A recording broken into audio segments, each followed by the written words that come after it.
Hello and welcome back, listeners, to another episode of the Mindful Living podcast with your host, Sana.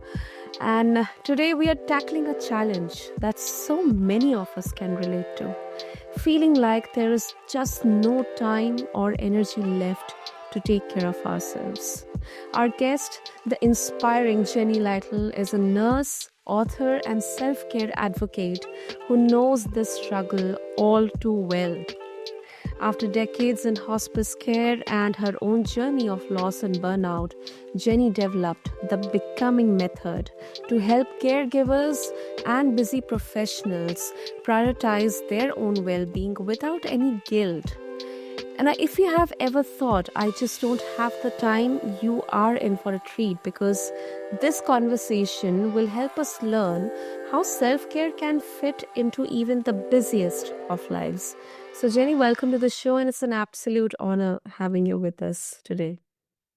Oh, thank you so much, Sana. I really appreciate being able to be here and connect with your audience. I love what you're doing.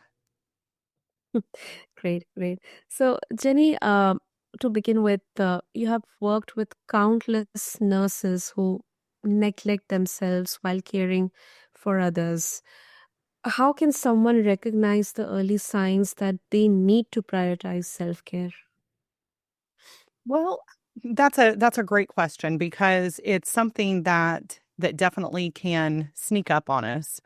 And so I think one of the main ways that we can look at, are we heading down a path, that we don't want to be going down, is to look at how we're feeling about things that maybe we used to enjoy. And so maybe it's in our work where, everything feels like a chore, or we're just not getting pleasure out of some of the things that we used to anymore. And there's stress, there's normal stress, and the normal challenges that we have. And, there's ups and downs, of course, and it depends on the days and what's going on, at work and in our lives. So we're looking more for a pattern of this where we're just, we don't have as much pleasure in the things that we used to have pleasure in, or we're trying to constantly work harder and do more, and we're neglecting our own needs. And that's kind of the start of that slippery slope toward burnout. For parents or working parents or caregivers or busy professionals, I think that guilt feeling which comes with taking that time off, that itself is kind of, limiting. It creates that sense that, if I take some time off and my work goes out for toss, what will my loved ones or people will think about me, that I'm selfish. So how do we tackle that? Right. And that is such a common thought Mm. as go ahead. I'm sorry. Yeah, yeah, yeah. Okay. Yeah, that is such a common thought that, we feel that self-care is selfish, that we need to be serving others, helping others, especially as people who maybe are working in healthcare or in some other kind of helping profession, or like you mentioned, parents, for sure. That's something that, we want to be there for our kids and take care of them, and we want to just keep going and going and going. But the reality is, if we're not taking care of ourselves, then we don't show up as the best version of ourselves for those that we care about. Mm. Yeah, that is true. That is true. And I think it's healthy to model ways to care for ourselves while taking care of others. And it doesn't have to be one or the other. My approach is finding those little things that really help to rejuvenate us, that help to bring us joy and reduce those feelings of overwhelm and frustration, and then incorporating those into our day-to-day lives. Also, can you explain your becoming method, how it helps busy professionals incorporate self-care into their daily lives? Sure. So the becoming method was something that I came up with based on my nursing experience and just my own personal struggle with lack of self-care and burnout and my journey back from that. And so basically it's a framework that helps see where you are now, where you want to go, and how you're going to get there. And it's an 8-step process that helps to really customize what you need as an individual because, your needs may be very different than mine. Your stage of life may be very different. And so it starts out with looking at, where are things at right now? And that's the baseline part of that. And then moves into excitement and what is it that lights you up? Because like I mentioned, that may be very different for different people. And being able to focus on the things that make you feel amazing. That's confidence is that part. And then looking at really how can you maximize your impact? So you're taking those things and putting them together, and you don't want your self-care program to become something that feels like a part-time job. It needs to be something that fits into busy lives. And that's a big part of what this does. It helps to make the smallest amount of changes in the smallest amount of time, but have the biggest impact. And part of that is by really looking at the things that matter most to you and doing some reflection on that. And it's a step-by-step framework to allow all of that to happen rather quickly, really. It doesn't just happen on its own, but it is a great way to really start to incorporate those things into day-to-day life. Hmm. That's really, really impressive, Jenny. Also, so for someone who wishes, you know, to take that first step get that time and energy to take care of themselves, what are those few simple steps they can start immediately, with today? Mm-hmm. Absolutely. So I think for any of us that first step is just thinking, you know what, maybe, just maybe I can fit in a little bit of time for myself. Maybe this is something that I really need to prioritize. And so it's first having that awareness. And then even if you're feeling skeptical, thinking maybe I could try to, spend 2 minutes right now. And so starting with something as simple as breathing. Yes, we all breathe, but most of us breathe rapidly. We breathe from, our upper chest, and we're just constantly, going on to the next thing, the next thing, the next thing. And so just pausing and taking a taking a few slow, deep breaths helps to reset our nervous system, helps to get us out of that fight or flight mode and just really decrease our stress levels rapidly. And so, that can look like what I like to do, especially if I'm working with someone who, is new to the concept of deeper breathing is have one hand on your belly and one hand up on your chest. And when you take a slow deep breath in through your nose, normally when you do that, if you just do it without thinking about it, you're going to feel your chest rise. Your hand on your chest is going to rise.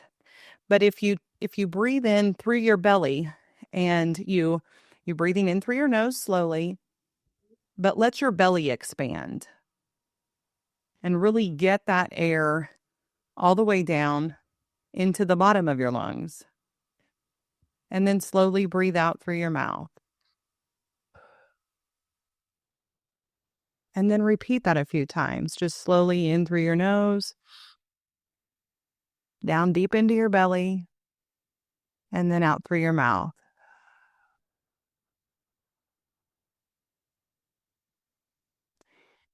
And continuing to do that for even 1 to 2 minutes can have a profound impact on the way that you're feeling. You can go from feeling very stressed to much more relaxed.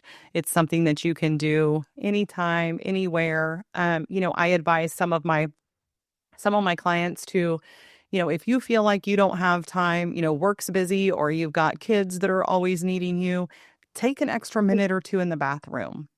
And we all have to go. And I know sometimes when you have little kids, you don't get to go often, get to go alone very often. But just taking a moment in the bathroom to really take those little pockets of time for yourself and just breathe in that peace and breathe out the stress. So that's what my first kind of go-to tip for that. And then something else is just pausing. And this is something that I do regularly, especially when I've got a lot of things going on, or, I can kind of feel that stress start to build a little bit. And I'll just stop and pause and I'll think, what do I need most right now?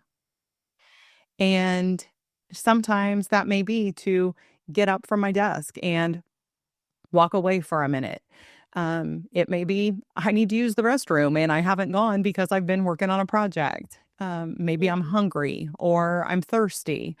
Maybe I need to get outside and get a little bit of fresh air, or take a couple minutes to walk around or to talk with somebody about something. Um, Mhm. it's it's so easy to get into work mode and get very busy with things that we don't always take time to think about what it is that we need. We just keep going on to the next thing and the next thing. Right, that's right. Wow. I absolutely loved the breathing technique. And secondly, how we can find little, we can, just fit these little moments of self-care into our busy schedules, like before going into shower or maybe after shower, take that just extra 1 or 2 minutes. Or maybe when we are going for running errands, maybe we can go for a walk or maybe listen to some good music or something like that, soak some sunlight. So I think, yes, we can definitely fit, these small pockets of moments into our busy schedules. Also, Jenny, your personal journey of grief and self-discovery after your mom's passing, it's so powerful. Um, would you like to share what were some of the most transformative lessons you learned during that time? Absolutely. Sure. So I appreciate you asking about that. That's kind of what got me started on this journey. I had had my own bout with burnout and with, giving of myself over and over and over again to my work and to my family, and thinking that I would just get around to taking care of myself. And what I found is that, if we don't make time for it, it's eventually our bodies or our circumstances can kind of make us make time for it. But my mom she was also a nurse, and she had some health challenges, and she had been on disability for a while, but she was one of the people who took care of everybody but herself. And she knew that she had some health issues that she needed to take care of, but she was always, just getting ready to. She was going to finish this thing and then she would do that. And what happened is we knew that she had a brain aneurysm, and she had considered having it fixed and was planning to do it, but wanted to, do a few more things beforehand. And that actually ruptured, and she passed away about a day and a half later. And that just really brought home the fact that, you know, we can feel like self-care is selfish, but if my mom would have taken better care of herself, then I believe I would have had more time with her. And when I think of it that way, it makes not taking care of ourselves feel selfish. It's it's hard to it's hard to lose somebody that you care about, and it's hard to lose them suddenly. And I'm so passionate about helping others realize that, you can do all of the things that you're doing and that you feel called to do, and that you feel like you have to do. But until you get in those things that you really need to replenish you, to keep you healthy, to keep you as balanced as you can be, then you're always going to have that kind of tug of war, and you're not going to be living your best life. And I really challenge that, it doesn't have to be complicated. It doesn't have to take a lot of time. It doesn't have to take a lot of money. And most of all, it's not selfish. I believe that self-care isn't selfish. It's essential if we want to continue to care for others and live our best lives. Absolutely right. Absolutely right. And because um, if we are not there, then how can we take care of others? We're not there in the right state of mind and body. I think how we cannot take care of others as well. We cannot be uh, aware or mindful or participate, have those good moments of love and belongingness with our near and dear ones. So I totally agree with your point, and thank you so much for sharing such a personal chapter from your life with all of us, Jenny, and also talking about your book, Self Care Isn't Selfish. It offers a step by step guide to stress reduction. Uh, what's one tool or practice from the book that you would recommend today on this podcast for someone feeling overwhelmed right now and is listening to our conversation? Ooh, that's a good question.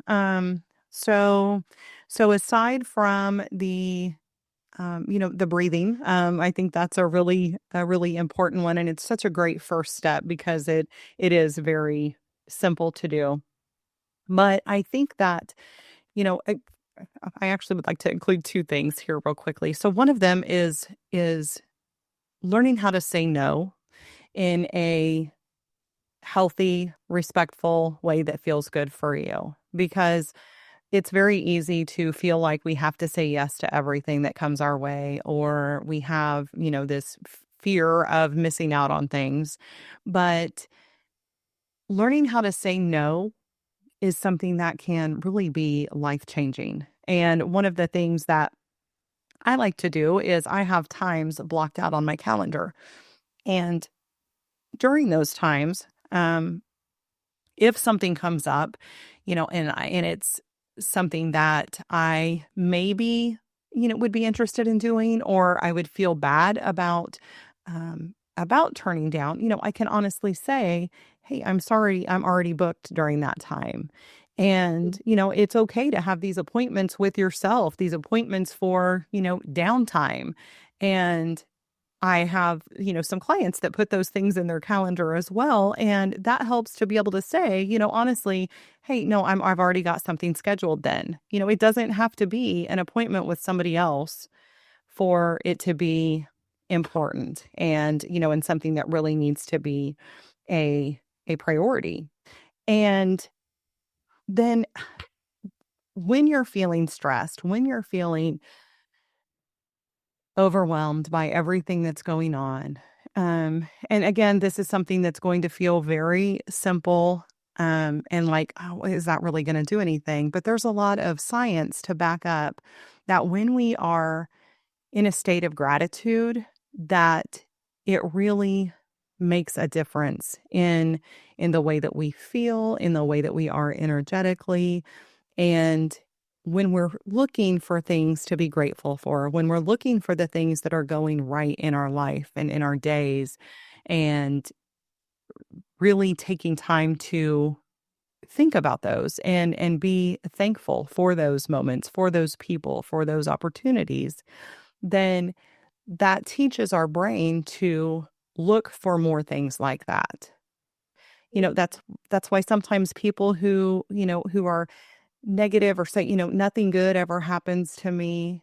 That because our minds are powerful, and I'm not going to say that there's not bad things that happen to people. There absolutely is, but when we focus on what's going right, we're going to continue to look for more things that are going right, and that, of course, is going to make us feel better overall. Yeah, makes sense. Absolutely makes sense. Great, great, Jenny. And and some critics would argue that self-care is just a buzzword and people should focus on resilience instead. How do you respond to that perspective? Well, yes, I agree that there is some pushback, and I think that part of that is, it so many things can be described as self-care, and there are some people who I think turn self-care into an excuse to be um very self-centered or very Yeah. commercial. Self-care is a way to get us to buy things that maybe we don't need, and call it self-care, or to be irresponsible in some ways and call it self-care. I am I am advocating for something that I feel is different than that and is very focused on what you need as an individual. And that's something that may change moment to moment and season to season. My life now as, an empty nester is different than when we had 6 kids at home. So I think that self-care, like so many parts of our life, is constantly evolving and constantly changing. And it's about tuning into yourself enough to know what it is that you need. And while resilience is absolutely important, I think that starting with just those very basic building blocks of, how can I best function? For me, I know that I need sleep. Mhm. I mean, obviously we all need sleep, but sleep is something that is, if I am going to feel my best and if I'm going to be my best, like where people want to be around me, I need to have enough sleep because if not, then I feel awful. I'm grouchy. I'll end up getting sick if I don't get enough sleep for, a long period. And, it's paying attention to the way that we are responding in our body, in our mind, in our emotions when we do or do not do certain things. Mhm. And, and so it's a very simple practice, it can be, but it's also a very personal one. And, it's not just beach vacations and spa days, although I think those are great, but Yeah. it's so much more than that, and it's so much simpler, and it's so much deeper. Yeah, true, true, totally. Great, great, Jenny. And finally, for our listeners, they wish to connect with you and get access to your books, how they can do that. Yes, thank you. So the best way to do that is, I would like to offer your listeners a free copy of my book, Self Care Isn't Selfish: The Compassionate Nurse's Step by Step Guide to Personalized Stress Relief. And that is available on Amazon, and it's available in audiobook and in paperback and then in the Kindle version. But your listeners can just go to my website and download a free digital version of the book. And Mhm. they can just go to selfcareisn'tselfish.com. Okay. Okay. Well, thank you so much for such for your graciousness, and we'll have the details mentioned in the show notes so that our listeners can refer to it and get and check out your book. And thank you so much, Jenny, for this absolutely practical as well as a heartfelt conversation on self-care. And I think it's very important to first of all create that awareness around what exactly self-care means and how it can be cultivated, especially among caregivers, busy professionals, or people who are not able to do that because of their responsibilities or busy schedules. So thank you so much. Absolutely. Thank you so much, Sana, for having me here. I appreciate it. And, keep doing the great work that you're doing. Thank you. Thank you so much, Jenny, for encouraging words. So, listeners, Jenny Lytle reminded us that self care isn't selfish, it's essential. Whether you are a nurse, caregiver, or simply someone who feels stretched too thin, her insights and practical strategies prove that taking care of yourself is not only possible, but it's absolutely necessary. Don't forget to check out her book, Self Care Isn't Selfish, for a deeper dive into her step by step approach. As you heard, she's giving free copies for all of you. So go to the show notes and check out the details there and how to get access. And thank you to all of you for joining us on this journey of self discovery and renewal here at Mindful Living with your host, Sana. Until next time. When you care for yourself, you care better for the world around you. So remember this. And with that, this is your host, Sana, signing off. Thank you.